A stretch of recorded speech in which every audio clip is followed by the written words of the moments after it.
klasifikasi media pembelajaran inovatif. Nah, ini kita coba lihat apa saja sih pengelompokannya dari media pembelajaran inovatif itu. Yang pertama adalah berdasarkan fisiknya. Berdasarkan fisiknya itu ada media visual, kemudian media audio, kemudian media audio visual. Kalau media visual itu seperti biasa Bapak dan Ibu ya, yaitu media yang menyampaikan informasi melalui indera penglihatan, dilihat ya.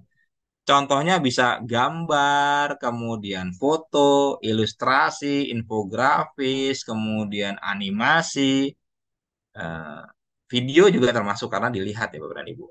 Kemudian ada media audio. Audio itu berarti penyampaian informasi menggunakan alat indera pendengaran atau telinga.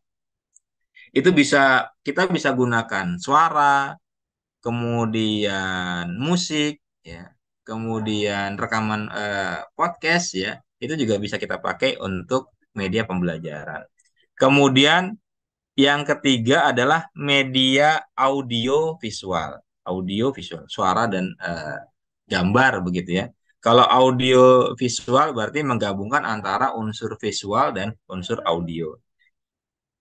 Media yang bisa kita buat bisa berupa misalnya film, ya, film pendek, kemudian video, video pembelajaran, dan yang lain-lain Bapak dan Ibu. Kita lanjut. Berdasarkan jenis dan tingkat interaktivitasnya, media pembelajaran itu juga dibagi menjadi beberapa macam, Bapak dan Ibu. Yang pertama, media pembelajaran pasif. Kemudian ada media pembelajaran aktif. Dan terakhir, media pembelajaran interaktif. Lalu, bedanya apa saja, Bapak dan Ibu? Kalau pasif itu, dia media pembelajaran hanya bisa diamati oleh peserta didik. Ya. Hanya bisa dilihat, pasif. Ya. Contohnya apa? Ya, buku, gambar. Ya, jadi cuma bisa dilihat, dibaca. Udah, itu pasif. Ya. Infografis dan sebagainya. Lalu, ada media pembelajaran aktif. Kalau media pembelajaran aktif itu media pembelajaran yang bisa di apa ya dimanipulasi oleh peserta didik kita.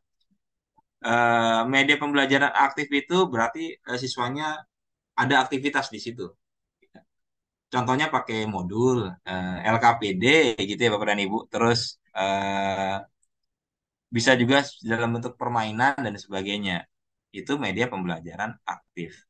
Lalu ada media pembelajaran interaktif, yaitu eh, media pembelajaran yang memungkinkan siswa-siswa kita bisa interaksi dengan media tersebut, ya. Contohnya, misalnya sekarang yang lagi ingetan misalnya virtual reality, gitu Bapak dan Ibu ya, VR, kemudian eh, beberapa media interaktif yang lainnya. Nah, seperti yang saya pakai tadi, sebenarnya ya itu hanya saya memperlihatkan sebentar. Itu juga termasuk media interaktif. Adanya interaksi antara guru dan siswa. Tadi adanya interaksi antara saya dengan Bapak dan Ibu. Saya memberikan pertanyaan, Bapak dan Ibu menjawab. Artinya Bapak dan Ibu tidak pasif, tidak hanya mendengarkan saya berbicara, tapi Bapak dan Ibu juga berpendapat. Nah, itu contoh salah satu media interaktif. Saya lanjut, Bapak Ibu. Oke. Berdasarkan tingkat keterbaruannya,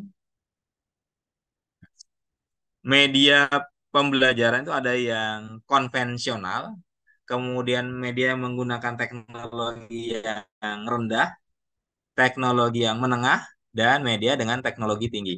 Kalau media eh, konvensional itu media yang sudah lama digunakan dalam pembelajaran ya.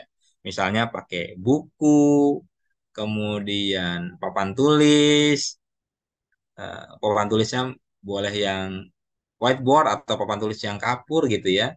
Kemudian peta, ya itu kan media pembelajaran yang konvensional. Kemudian ada media pembelajaran dengan teknologi rendah. Contohnya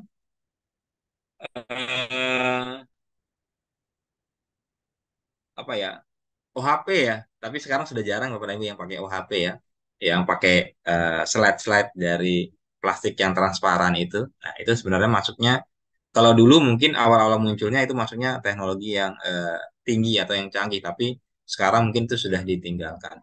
Lalu ada teknologi menengah, yaitu media yang menggunakan teknologi yang lebih kompleks dibandingkan yang teknologi rendah tadi. Kita bisa pakai komputer ya atau laptop ya.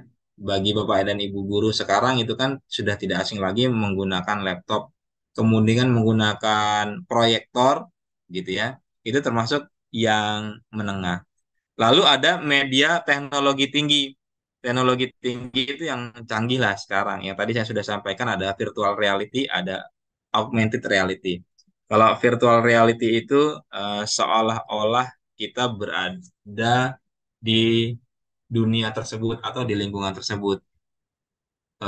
Kalau virtual reality biasanya kita perlu alat bantu Bapak dan Ibu ya. Misalnya kacamata begitu kan, kemudian ada headsetnya, kemudian ada juga sarung tangannya. Ketika kita pakai alat itu seolah-olah kita berada di dunia itu ya, di lingkungan itu. Itu contoh virtual reality. Ada augmented reality. Augmented reality itu eh, menggambarkan yang bentuk atau secara visual lebih nyata. Salah satu contohnya misalnya mungkin Bapak dan Ibu pernah dengar penggunaan assembler ya, assembler edu. Nah, itu contoh penerapan augmented reality. Jadi gambar-gambar yang biasanya dua dimensi itu bisa dibuat menjadi tiga dimensi. Berbagai macam bentuk gambar yang menyenangkan misalnya organ-organ begitu ya. Itu bisa terlihat lebih real, lebih nyata.